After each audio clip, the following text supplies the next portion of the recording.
Hello and welcome to the Untitled Car Show. I'm your host, Ike. We are in a U-Haul at the moment. I'll explain that in just a bit. I have my buddy Nick here with me. He did the 24 Hours of Lemons Retreat from Moscow rally with me. Well, at least attempted to. So, Hey, how's it going? I'm Nick. yeah. So, I'm kind of curious. So, Nick, I want you to describe how this adventure's gone so far.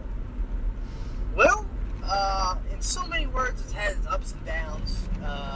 More downs than ups, but I'll tell you what, it's been an adventure for me, and I had the week off of work, and I got to see things I wouldn't normally see, and I put myself in situations I wouldn't normally put myself in, and I think I can probably say the same. But, I've gotten to see how great it is to get out on the road and meet different people and see different personalities and see the country and all the beauty she has to offer that you don't normally get to see when you're doing the normal 9-to-5 grind. Yeah. And, I just enjoy every minute I get to take in and appreciate it. And being able to do it with a hobby that we both enjoy, Yep. not much cooler than that, Yeah, so we both blame the guy at the rally start for cursing us. We got there in our 740. We left the house at 2:45, 3 o'clock-ish. Got to Moscow, to the start line. Headed out behind a little French car, and I was lamenting, going, nah, there's no way these guys are making it in this little French car. And then we made it 3 hours before we had our first breakdown. Was it that long? Yeah, it was around 3 hours, and we're going through the north end of the Finger Lakes. We tried to take a scenic route off the interstate, and had a little bit of snowstorm going, but in New York, the roads were clean. Yeah. So we're like, why not take in some of small town America in upstate New York? And boom, we had that fun feeling of the engine slowly dying, and come back to life, slowly dying, come back to life a little bit, and then just going completely kaput on the side of the road. Yeah. So we broke down in, what was it? Auburn, New York. Auburn, New York. I would say it was a quaint little town. Quaint. It was quaint, yeah. Yeah. It's on the Lake Owasco, which is one of the Finger Lakes my uncle has a summer camp on. So I've been there a few times in my life. Yeah. So we spent 4 hours waiting for a coil and a Ignition control module. Yeah. Which seemed to have fixed the problem. So then we headed out from there. Well, we spent 4 hours in Auburn, so we went to some bars. We went to a restaurant. Finally got a chance to shit that day. That was fun. So that's get life's little joys out of it. So we went to, what was it, Patrick's, something like that there. I can't remember the name of it. It was, your normal American bar fare, a couple beers on tap. Quaint little town. Everybody looks at you because you just look like you're not from around there. Yeah. But I think the most interesting part about that stop was it was a 4-hour wait and a 5-minute fix. Yeah. And that's one of the best part about working on cars, I think, is when you got something that doesn't run and you actually diagnose the problem and fix the problem. Yeah. And there's that 10 seconds of joy Yeah. where you're jumping up and down and the car's running and it's over real quick because you're hopping in and you're trying to catch up to everyone. Yeah. So we got pushed behind late, so we had to book it through Buffalo down to Pittsburgh to make the rally stop for the night. We missed that by an hour and a half, if not more. We got there at like 10:30, so we left Auburn around 4, got to Pittsburgh around 10:30 at night. Stayed at the Doubletree, the main hotel stop for the evening. Had a couple drinks, met some interesting characters. For sure. Yeah, it was. On the way, we experienced the worst combination of vehicle, weather, and like road situation. blinding blizzard, rear-wheel drive Volvo with no like horsepower to help us get up these things. So that was super uncomfortable, pushing it and pushing it and pushing it up these mountains. We finally got down off the mountains into Pittsburgh. Snow let up. We got to the hotel, decompressed as much as we could. Just spent a couple hours just enjoying being around some car folks. Really wish we would have mingled more, but we assumed we had a couple more days to mingle. So then we got up in the morning. All was well, for the most part. Get in the car, no issues, head out. Nick got to meet Finnegan and Freiberger. Very jealous. Freiberger got to sign my toolbox, so Yeah. I'll have a goofy little memento for the rest of my life. So that's pretty awesome. We hooked up with Steph Schrader and Steve from the Rally Takeover, I think is what he does there. He does a whole bunch of stuff. He's been on the show, you know him. So we hooked up with those guys in an old International Harvester Scout van and started doing a lot of the checkpoints. And we got to meet Don Knotts' statue. We got to do 3 checkpoints. 4 checkpoints? 4 checkpoints. 4 checkpoints. Eskimo girl that was on top of the Dairy Queen.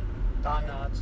Don Knotts, the site of the first Civil War amputation. Yeah, and then we made it to the Minnehaha statue. And that's where we had another issue. So,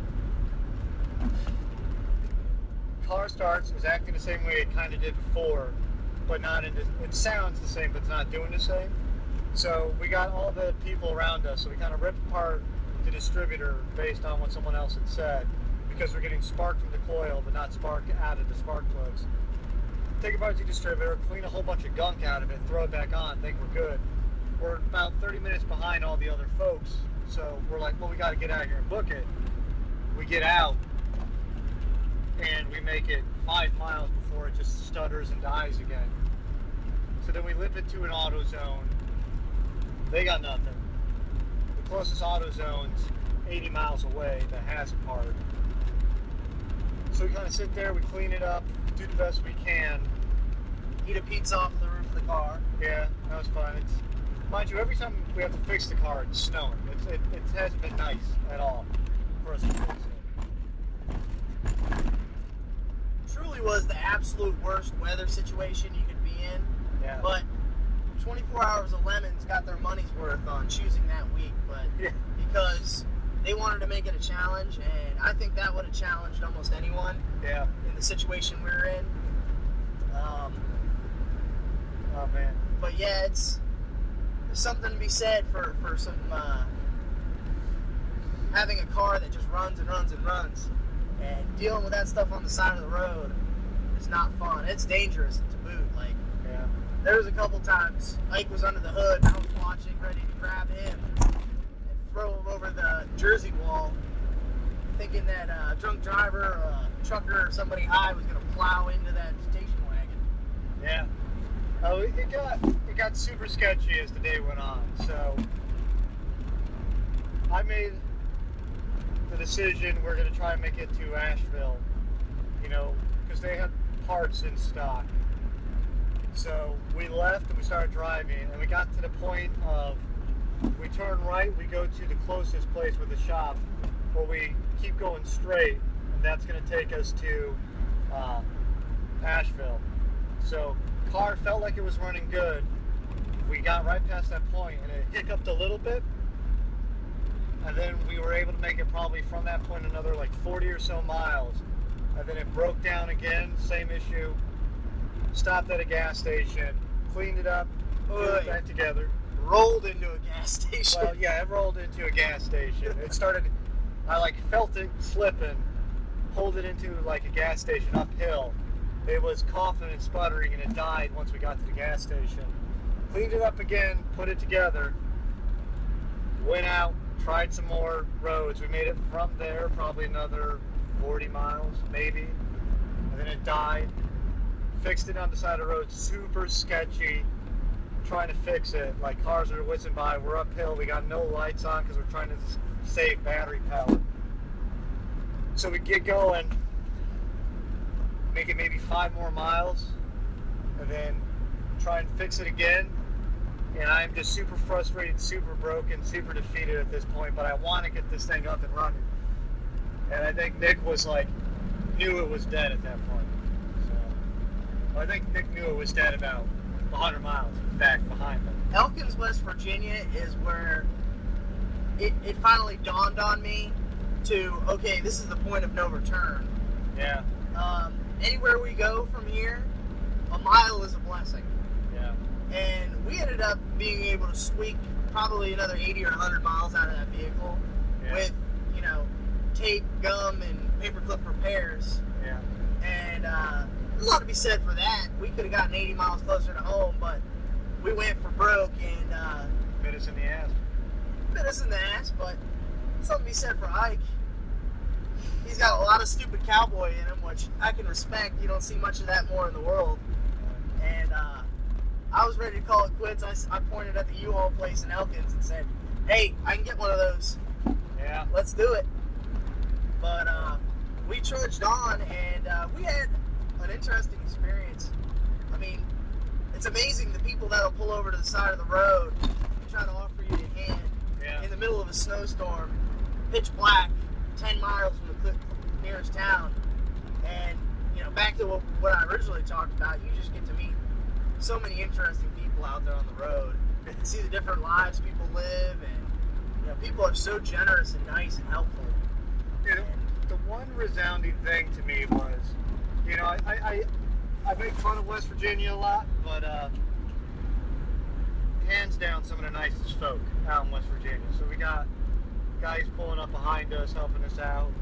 We went to Burnsville, West Virginia. It's where we finally broke down about a mile, and we pushed the car up the hill, the last little bit of interstate, and coasted down the hill, pushed it down the main road, and got it into a gas station. Yeah, and even then, the guy hopped out of the car coming off the expressway, got out, helped us push it into the gas station, and we're done. I still had delusions that we were going to get this car up and running, but I started looking around for motels. Yeah. Well, I meant we'll get up in the morning, there's a Napa over there, they'll have the parts we need. No, they could order the parts, they could get them in by 1. That was not to be. So what we ended up doing was I called gentleman on opposite lock, I can't look it up right now, but gave me his father's number, who lives about 100 miles west of where we were. But he had a flatbed truck for towing, and he had a knowledge of Volvos. So call him up, talk with him. Nick is out exploring the town. He basically says, you need a new distributor because that blow-by is just the O-rings been fucked. And there's an O-ring and there's a bearing in there. And if either one of those things, gets any push through or basically degrades, you're fucked. You just need a new one. So I was like, well, what do you give us if we get a new distributor in there? He's like, well, you probably drive another 40,000 miles. I give you about 95% chance of that. I said, what if we just get a new cap and coil? He says, I give you a 15% chance of making it 100 miles. Cap and rotor. Cap and rotor. Yeah, I was like, well, Nick was like, here's our options. As I see them, very practical. He's like, we should just go get the U-Haul, get from the U-Haul, get it home. I was like, all right, I think that's what we're gonna do. So, the local sheriff really enjoyed. Great guy. Yeah, absolutely fantastic guy. Got a kick out of seeing the car broke down. Had a hoot about what we were doing. Helped us push it onto the trailer. Yeah. Great guy. Laughed as he saw Ike underneath his car. Yeah. They're just basically purging the drive shaft from the vehicle with a Sawzall that he managed to hook up to an abandoned pizza place with an extension cord. Yeah. So as I was out bartering around town to get, one of the good old boys, who's nice as could be, gave him $20, drove us all the way down, drove me about 13, 14 miles south, down to the local U-Haul dealer, and he's such a nice guy, enjoyed talking to him. I gave him another $20, $40 total. I was like, hey man, lunch is on me, you're a great guy, thank you for looking out. Yeah. But it was funny when you asked the chief, say, hey, is there a taxi around here that could come pick me up? And the chief of police his eyes got real big and said, taxi? Yeah. Are you kidding me? He goes, hold on, I know a guy. I bet you can give him $20, he'll give you a ride. Yeah. I mean, I'm very disappointed at the end of the day we weren't able to do the whole length of the rally. But we got to meet some really fun people along the way. We got to meet meet Steph in person, Steve in person, See some really cool cars along the way. Yeah, I mean, it's kind of funny now, but looking at some of the cars we saw and going like, oh, there's no way that thing makes it. And then we got cursed. The guy at the beginning said, oh, there's no way I'm giving you points for this thing because it's a Volvo, it's reliable as hell. And less than 4 hours later, we're on the side of the road, broke down in small town Auburn, and then can't make it too much further the next day. So just a shitty situation. Nick's been razzing me a little bit about not doing some preventative maintenance on it. I grew up with my old man. His two resounding statements he always said about cars is do preventative maintenance and you should have left it stock. Yeah. And I listen to half that.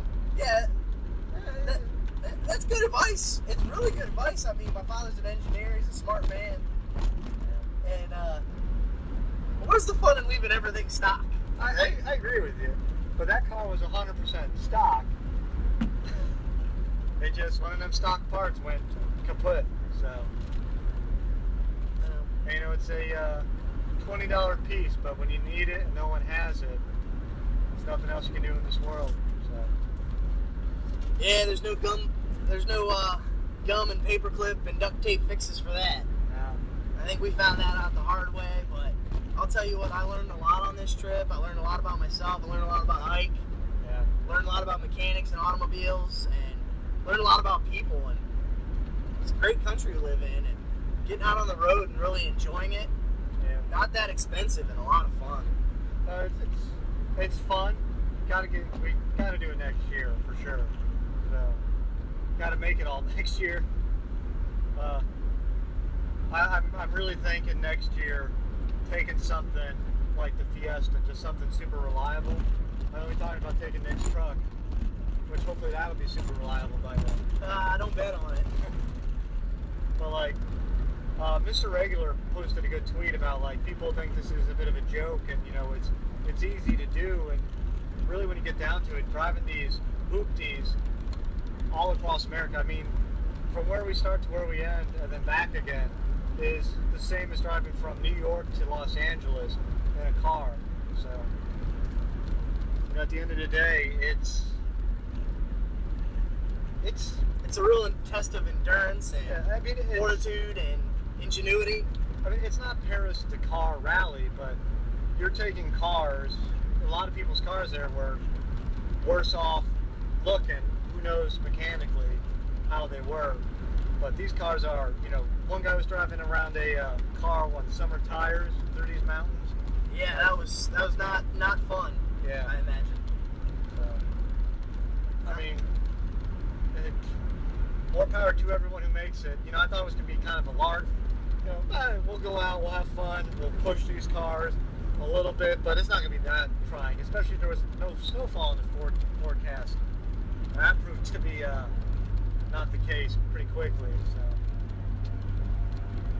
So, man. I learned the lesson I learned from that: good lighting on your vehicle. Yes. Oh my gosh, driving through whiteout conditions, and basically Ike did a phenomenal job of guiding us through whiteout conditions with tractor trailers whizzing past us, going up mountains in an inch or two of snow, and basically the only guiding points he had was aim it between the next two signs on the road, or look out the side window and see the guardrail and keep X amount of feet away from that guardrail and do the best you can, because I would have given anything to slap a light bar on the hood and have a little bit of light on the road. And the Volvo's lights don't work well anyway, and then I could see them getting covered with snow as we went along. So 30-year-old yellowed lenses didn't help us very much either, even with brand new light bulbs. Yeah. I'll be going through. Like, the one thing I'm paranoid about is losing lights in that thing. Light bulbs, trying to get that thing up and running, and even the new bulbs, the nice fancy pantsy bulbs with the supposed to put out more lights, the Sylvanias or whatever the hell those are, that did dick. So we made it about 900 miles before we had to eventually call. Well, we made it about 700 miles before we should have called it quits, and then we pushed it another couple hundred miles.